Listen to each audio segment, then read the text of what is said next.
Le réseau éducatif français à l'étranger est un des piliers de la présence française dans le monde. On a 495 établissements sur l'ensemble de la planète.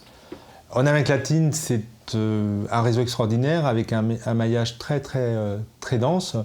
Il y a 320 000 élèves en fait, en majorité des locaux. Les élèves ne sont pas majoritairement français. Ce ne sont pas des établissements uniquement pour les communautés françaises, même si c'est essentiellement pour permettre à des familles françaises qui souhaitent garder un lien fort avec la France, permettre que leurs enfants suivent une scolarité à la française, de pouvoir scolariser dans des établissements français les enfants. Mais voilà, c'est un réseau bien plus important et très puissant. Et on a des défis aujourd'hui. Et moi, j'ai quelques inquiétudes. C'est-à-dire que c'est un réseau qui n'a pas bénéficié nécessairement de la priorité qui a été donnée à l'éducation ces dernières années. En France, le budget de l'éducation n'a pas été touché, il n'a pas été amputé, il a même été un peu augmenté. À l'étranger, on a connu des baisses régulières ces dernières années du budget de l'éducation à l'étranger, en fait, de l'agence chargée de coordonner ces établissements. En Amérique latine, ça se traduit par un désengagement en fait, de l'État français dans l'éducation offerte, dans l'offre éducative. Et c'est compliqué parce qu'on a des partenaires en fait, dans le continent. Ce sont des établissements privés, à vrai dire, qui ont passé une convention avec la France pour bénéficier de ce pilotage commun, de programmes communs, d'une communauté de valeurs. Et quand les partenaires s'aperçoivent en fait que l'autre partenaire se désengage, ça pose des difficultés qu'on a vues en nombre dans la circonscription ces dernières années. On a eu un déconventionnement, le lycée de Mexico, qui a vu la suppression de 87 postes d'enseignants français, d'enseignants en contrat résident. On a eu des tentatives de déconventionnement dans d'autres établissements. Et donc ça voulait dire en fait que ces établissements rompaient leurs relations avec la France. Et puis ça se traduit d'une autre façon, c'est que les frais de scolarité qui sont importants parfois s'envolent et ces prix peuvent être un obstacle pour beaucoup de familles pour scolariser leurs enfants dans ces établissements. Ces établissements pratiquent des prix élevés. Et je crois qu'on ne peut pas considérer au fond que l'éducation doit être un luxe, même si en Amérique latine, c'est un marché très compétitif. Et puis le désengagement se traduit aussi dans les conditions parfois de travail des enseignants. On a des pays où l'inflation est très importante et des enseignants qui travaillent en contrat résident ont pu perdre en 2-3 ans 30-35% de pouvoir d'achat et donc l'indemnité spécifique de vie qui leur permet de compléter le salaire, qui n'augmente pas, qui ne tient pas compte de ces situations-là, c'est aussi parce qu'on n'a pas d'argent. C'est qu'on a à la fois une situation de plafonnement d'emploi public et de gel budgétaire. Et je pense qu'il faut faire en sorte que l'éducation à l'étranger, comme l'éducation en France, soit une priorité. Sans ça, le réseau risque à un moment donné de connaître une très grande crise. On a les avant-goûts de cette crise aujourd'hui, c'est-à-dire des difficultés à accompagner la croissance du réseau. Les principales créations aujourd'hui, notamment en Amérique latine, comme à Medellín, avec un établissement flamand neuf, les créations d'établissements, ce sont des initiatives uniquement privées où la France n'a pas mis 1 euro. On a des petits établissements qui connaissent des difficultés parce que la France est dans l'incapacité d'accompagner leur croissance. Moi, j'ai visité les écoles à Cuenca, à Las Terrenas, j'ai visité à Natal également la petite école ou à Ciudad del Este. Et c'est des écoles aujourd'hui qui sont portées par l'engagement des parents, des familles. Parfois, certaines bénéficient, comme à Santa Cruz, du soutien d'une grande entreprise comme Total, mais elles ne peuvent pas toujours beaucoup compter sur le soutien de la France.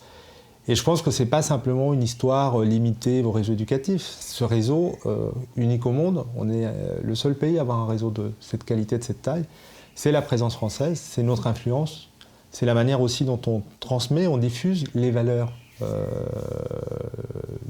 de liberté, d'égalité, de fraternité, des valeurs qui ne sont pas majoritaires aujourd'hui sur la planète. C'est aussi la manière dont on construit notre rayonnement. Celles et ceux qui passent par un lycée français deviennent des ambassadeurs de la France, qu'ils soient français ou qu'ils ne le soient pas. Moi, j'ai rencontré énormément d'anciens élèves qui occupent des postes à très grande responsabilité dans les pays. Donc la France, quand elle souhaite avoir de l'influence, ouvrir des marchés, ces anciens élèves sont très utiles. D'ailleurs, on a un peu tardé à mettre en place une association d'anciens élèves. Aujourd'hui, elle fonctionne et c'est une bonne chose. Moi, je les connais, je les rencontre parfois. Et je crois qu'il faut prendre conscience de l'intérêt, de la nécessité d'accompagner et de renforcer ce réseau. C'est un réseau en fait d'excellence. Il y a entre 6 à 7% de croissance par an. En fait, il y a beaucoup de listes d'attente parfois dans les établissements. Et je pense qu'on n'a pas toujours conscience que c'est un des piliers de la présence française dans le monde et que quand on a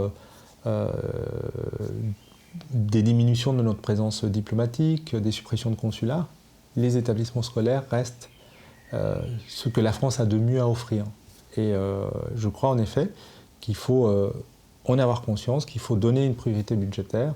Il faut en plus s'attaquer aux difficultés auxquelles on est confronté aujourd'hui, un plafonnement d'emploi public, je l'ai dit, et puis permettre que des enseignants français puissent aller enseigner. Il y a aujourd'hui des académies en France qui rencontrent des difficultés localement et donc qui rappellent ces enseignants, qui ne sont plus détachés, qui ne peuvent plus postuler en fait pour se rendre ni en contrat validant ni en contrat local. Donc je crois que c'est un des enjeux en fait des années qui viennent de la présence française. Pour moi, c'est pas simplement une histoire de profs et de quelques familles qui veulent que leurs enfants soient à l'école comme en France. Non, je l'ai dit, c'est un point crucial de notre présence dans le monde, de ce que la France fera dans les années qui viennent, de la manière dont elle pourra se déployer. C'est ce qu'on appelle une diplomatie d'influence. C'est une manière de rayonner, de continuer à faire en sorte que notre langue soit parlée, que notre pays ait une influence politique. C'est pour ça que moi je suis pour lui donner une priorité budgétaire. C'est pour ça que je pense qu'il faut permettre de casser la limite du plafonnement d'emploi public sur la question de l'éducation à l'étranger et que je crois en effet qu'il faut réunir très vite une conférence nationale sur cette question associant les principaux acteurs, ministère des Affaires étrangères, ministère de l'éducation, ministère du budget, parents d'élèves, il y a des associations de parents d'élèves, syndicats enseignants. Et il faut aussi, dans cette dynamique-là, réfléchir. On est en train aujourd'hui de signer de nouvelles conventions.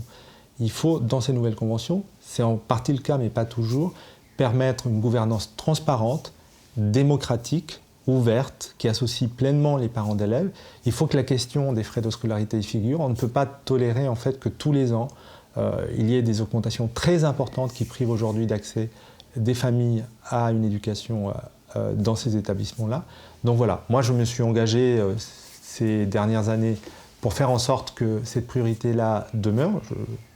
Je l'ai dit, ça n'a pas été le cas. J'ai déposé des amendements pour défendre le budget. Je suis intervenu auprès des ministères concernés pour débloquer des situations de détachement. J'ai protesté souvent quand la France a laissé faire des déconventionnements comme au Mexique parce que ça m'a paru irresponsable. Et je crois que c'est un risque aujourd'hui du réseau, que ces établissements français qui en Amérique latine sont parmi les plus importants au monde s'éloignent de la France ou décident de vivre leur vie de manière totalement autonome. Je l'ai fait parce que je trouve que ce réseau, il donne à voir une des plus belles images de la France. On y brasse de la culture, des valeurs, dans une ambiance cosmopolite. On a des enfants qui sont polyglottes, qui sont ouverts au monde. Et à un moment où la France parfois donne le sentiment de la peur, du repli sur soi, ces établissements-là incarnent une très belle image de la France.